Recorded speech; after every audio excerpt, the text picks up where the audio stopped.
The dog refused to let the toddler leave the room. They thought it was an attachment problem. It was something else entirely. Emmett had always been an easygoing dog. 6 years old, golden retriever. The kind of animal that people describe using the same 3 words. Gentle, calm, predictable. He had grown up in the house on Ridgefield Court with James and Priya Holbrook and their 2-year-old son Nico.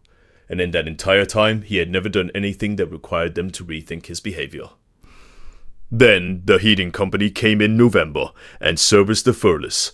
The technician was there for 40 minutes. He was thorough. He was professional. He left a service sticker on the furnace cabinet, and a receipt on the kitchen counter, and a hairline fracture in the heat exchanger that he did not detect, and that would, over the following 6 days, allow carbon monoxide to seep in a slow, odorless, invisible stream into the lower level of the house. Emmett noticed on the 2nd day. The first sign was subtle enough that James almost didn't register it. Emmett had always slept in the hallway outside their bedroom at night. On Wednesday night, he was not there. James found him downstairs on the playroom floor, positioned between the heating vent and the spot where Nico's small body made an impression in the carpet during the day. It was unusual but not alarming. James went back to bed. On Thursday morning, Emmett was still there. He hadn't moved to eat from his bowl. When James tried to guide him to the kitchen, Emmett followed for about 4 steps and then turned around and went back to the playroom floor. He sat near the vent and did not move. His eyes tracked James from across the room. James mentioned it at dinner. He's being weird. Priya looked up from her phone. What kind of weird? The kind where he won't leave that room. She looked at Emmett, who was lying in the playroom doorway even now, watching Nico play. He loves that kid, she said. James said, he's being clingy. There's a difference. They were both right and entirely wrong about what they were watching. By Friday, Emmett had stopped going outside for his morning walk without being physically guided out the door, and physically guided back in. He ate from his bowl quickly and returned immediately to the playroom. He sat at the edge of the vent, and when Nico came into the room, Emmett positioned himself between the toddler and that corner of the floor, with a steadiness that James described later as like a dog blocking something. Priya searched behavioral resources online that night. Territorial guarding, resource attachment, anxiety disorder in older dogs. She found a trainer in the area with good reviews and sent an inquiry. It felt like the responsible thing. This wasn't Emmett's behavior.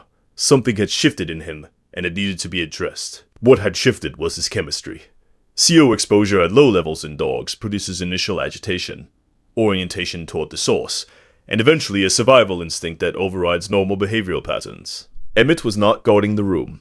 He was standing between his family and the thing inside it.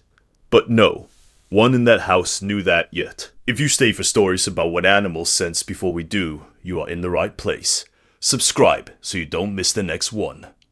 On Saturday evening, Nico was fussier than usual. Mild headache was Priya's guess, though a 2-year-old can't say that.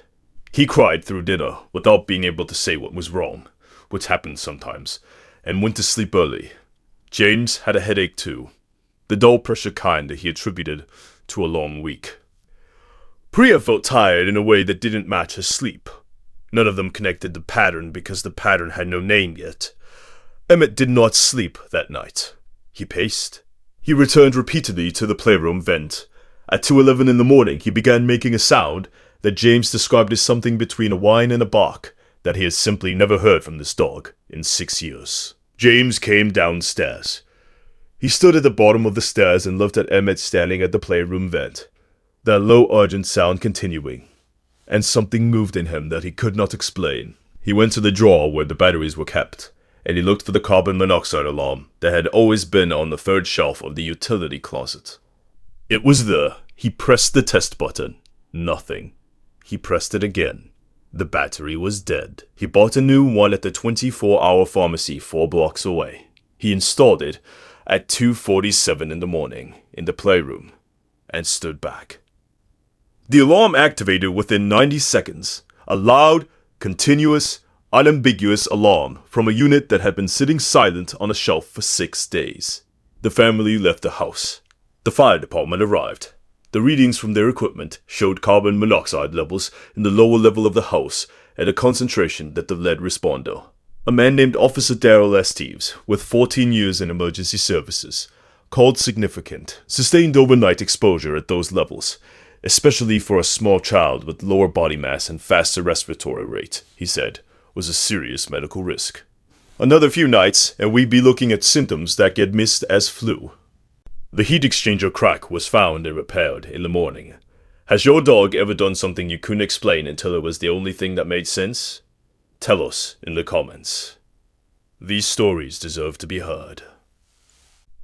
Emmett ate his full breakfast on Sunday morning for the first time in 6 days. He slept in the hallway outside their bedroom that night, in his usual spot, in a way that felt like a return to something ordinary, that they had not appreciated enough, until it was gone.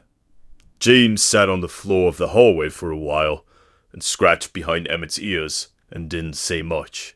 Every guardian deserves to be recognized, even the ones who never asked for anything in return. If stories like this matter to you, subscribe so you never miss the next one. Nico found Emmett the next morning, and climbed halfway onto his back, and Emmett led him, the way he always did. He exhaled once, long and slow, and settled onto the carpet. His eyes closed. The house was warm and clean and safe, and he had done what he came to do, in the only language available to him, until someone finally listened. Tomorrow, a dog who refused to let a mother walk into her own backyard, and what was waiting there.